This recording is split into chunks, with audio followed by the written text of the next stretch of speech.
let's talk about what happened yesterday. All right, Texas released letter grades for their school district performances. So what that means is every district in Texas will be held accountable for their school and their district, and you get a grade from A to F. All right. And this is the first year this ever happened. So, a lot of school districts aren't happy. In particular, Louisville Independent School District, the superintendent, Kevin Rogers, called it a misguided attempt to label our schools based almost solely on flawed standardized testing. So this morning we brought in, hold on. We brought in the trillist member of the DISD school board. He goes by the name of Miguel Solis in this beach. What is going on? Yes! Miguel, put your hands together for Miguel.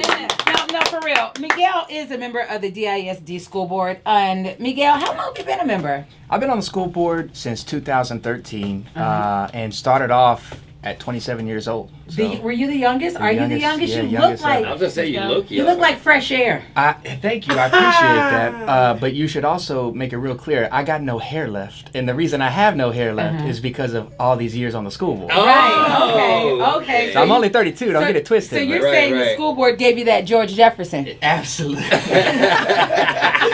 you gonna put me on blast like that? Oh my God! But you know what? It's given a lot of people the George Jefferson. Now, the Texas Education Agency is the system that released these letter grades for these different districts. That's right. Now, let me just go down the line and read a few of them. If you're listening, your child may live in one of these districts. You want to know what the grade is. I'm gonna start with the South, where I live at. Duncanville, they got a C. Cedar Hill ISD, they got a C. Lancaster ISD, they got a C. DeSoto ISD, they got a D. Now let's move over here to the north. Plano ISD, they got an A. Frisco ISD, they got an A. Capel ISD, they received an A as well. What's going on here, and why is this? What's the difference in these districts? What are they grading these districts on? Like, what is the criteria of you getting your grade? So it's a really complex system, but I think it's a really innovative system as well. So a lot of the measurements have to do with test scores, and that's what people have, I think, the biggest beef with. But the innovative part about this is that the scores are not just focused on like the absolute score. They also focus on the growth of a student. And so, there are school districts that you've named that do a really good job of taking a kid that may be far behind and then getting them up to speed, rather than just taking a kid who comes in, let's say, reading at third grade level and then leaving that grade reading at a fourth grade level. Mm-hmm. But like in DISD, and we'll say our score in just a bit. Oh yeah, but I didn't say your score. But it's okay. But in DISD, we are doing a really good job of getting kids who are super far behind when they come to us and getting them to grade level. And that's the reason that we got the amazing grade, in my opinion, that we got. You did, because DISD got a B. We got a B. You got a B. Let me tell you something. What would DISD have gotten 4 years ago?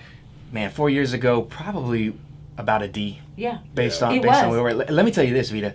In 2009, less than 10 years ago, NBC5 ran a story, and the headline of the story was DISD tops the state's bad schools list. We had 73 schools out of 223 schools that had improvement required ratings.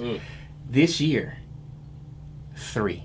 Nice. 3 What? out of 223 schools. Wow. And they barely made the improvement required list. So And DISD, it's revolutionary. We're doing brand new things, and that's the reason why we got a B. I was going to ask you, what is the reason of the change? Oh, wait, for the hold on. change? Let's take a break. Okay. Let's get into some Drake. Take a break, get some Drake, and we'll come back with Miguel Solis, the trillist member of the DISD, and find out how DISD turned that around. All right, so look, yesterday, Texas released letter grades for their different school district performances. And this is the first year this has ever happened, right, Miguel? That's correct. Why did they feel they needed to release grades for these different school districts? Well, I mean, this is a law that was passed by the state legislature down in Austin 2 years ago. And so I think the state legislature wanted to come up with an easier way to be able to tell parents how schools are doing. But again, you talked about some of these superintendents have beef with this because when you get a grade that you don't like, that can give parents maybe the wrong idea about schools. I moved to Garland because of this school district. A lot of parents buy homes in the areas that they want their children to go to school at. And that's why I particularly moved to Garland. Garland, by the way, got a B on this test. Let me go down the list if you're just tuning in. The Texas Education Agency released this first ever letter grade accountability rating yesterday. And we got Lancaster at a C, Cedar Hill at a C, Duncanville at a C, DeSoto at a D, Capel at an A, Plano at an A, Frisco at an A. Dallas ISD got a B, Mesquite ISD got a C, and Garland, like I said earlier, got a B. Fort Worth and Arlington both received C's. And you're saying that they're graded by standardized testing, right? That's a big part of it, yeah. And the superintendent, Kevin Rogers of Louisville, called this misguided. Do you see his argument in this? I see his argument. I mean, again, anytime, all your work is summed up in just one grade, one letter, sometimes that can be discouraging, but at the same time, as a public school institution, you got to perform for your kids. And in DISD, for the past decade, we've been putting a whole bunch of work in to make sure that our kids get the best education. And that's why we would end up getting a grade like a B. Yes, because 4 years ago, Miguel said that 4 years ago, if you were to grade DISD, you would have given them probably a D. A D. Yeah. Yeah. And so what did y'all do? What steps did you take to get from that fictional D to this real live B? So a lot of things, but probably the most important is we made sure that we started paying our teachers the way that our teachers deserve to be paid. Lord have mercy. Say that again. So now in DISD, maybe within 8 years, you could make up to $92,000. So that's one major thing we did, and we started supporting our teachers the right way. Another thing is that we created early childhood opportunities. So we expanded pre-K for 3 and 4-year-olds all across the district. And now 30 to 40,000 more pre-K kids are getting DISD pre-K. That means they're going to be ready for kindergarten. They'll be able to read by 3rd grade and be much more successful in their time in DISD. And then finally, we started focusing on racial equity. For far too long, we've been treating certain kids the wrong way. And we wanted to make sure that we put money in place to support policies that would support kids from all walks of life. Now, when you say that, racial equity, that brings me to the question, so what's going on with our southern sector of the community, Lancaster, Cedar Hill, Duncanville, DeSoto? Why are their grades so low? And then Plano, Frisco, and Capel, they're so high. That, of course, that is a racial difference going on right there. Absolutely. And is it a money thing? Why is that gap right there? So 2 things. One of the most interesting things that I've pulled from these grades is the fact that DISD outperformed most of the southern suburban public school districts, like the ones that you just mentioned. We think that's the reason that happened is because of all these new things that we're trying that are research based. But the other thing to be said is our state finance system is so screwed up. Southern sector communities are not getting the money that they need in order to put the policies and programs in place that will help rise the tide for all the kids. And so historically, DISD and Dallas County have been a very segregated community.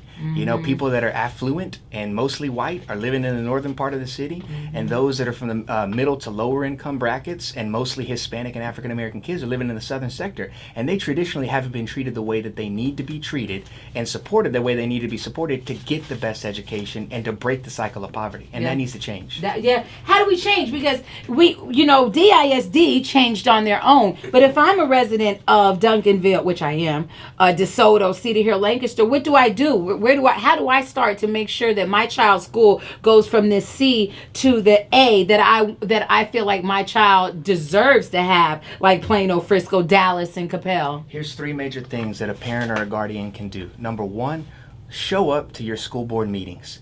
Be involved in these meetings. They usually happen in the evenings, and learn about some of the big decisions that your school board and your superintendents are making. Number 2, make sure that you are advocating for more funding for your student. I'm telling you, a whole bunch of money doesn't necessarily make a difference, but if you put a whole bunch of money into research-based practices, it absolutely can.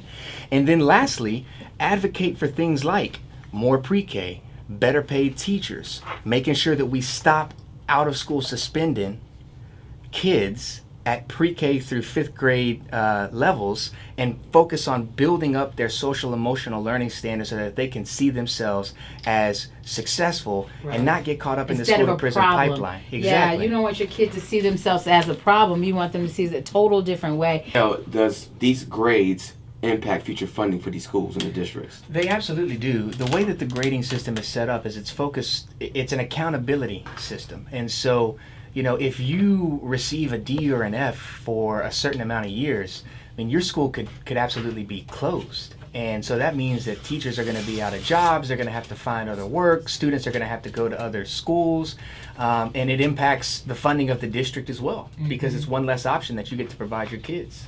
Is there another way to grade the schools? Some people have a problem with the test scores being the chunk of where you get the grade from. Yeah. Is there another way? There, I know you guys have to thought about it at least. Yeah, so Another on, system. on our end, DISD, we've actually tried to create our own internal grading system that takes into account a whole host of other Others- factors, other like than just the grade. how the community feels about the school system, how the students grade their teachers and principals, and so we have a very robust and holistic system that's, we think, even more thoughtful Right, because you're putting other things into consideration. than just a test score. Exactly. Yeah. Exactly. You don't want to ask the question? I have a question. Miguel, Yeah. you don't want to ask the question? Does it discredit? Let's say if there's a student that's maybe in the top 5% and they're in a district that has a higher or a lower ranking. Does that discredit them being in the top 5%? Of their class because that comes with scholarships and all different types of funding for them to go to school and stuff. So Hold on. I don't think that it would impact a student related to where they are from a percentage standpoint and if they're going to be able to get some of these scholarships Right. and some of this financial aid. But no kid wants to go to a school that's a D or an F. Right. Because, No. when you're labeled that way, that can be make you feel some type of way. Right. And we want to make sure that every single kid in the state of Texas knows that their American dream can absolutely be real if they work hard. And we don't want them to feel labeled in a way that makes them not feel that way. Yeah, Right. feel less than before you even get there. Yeah.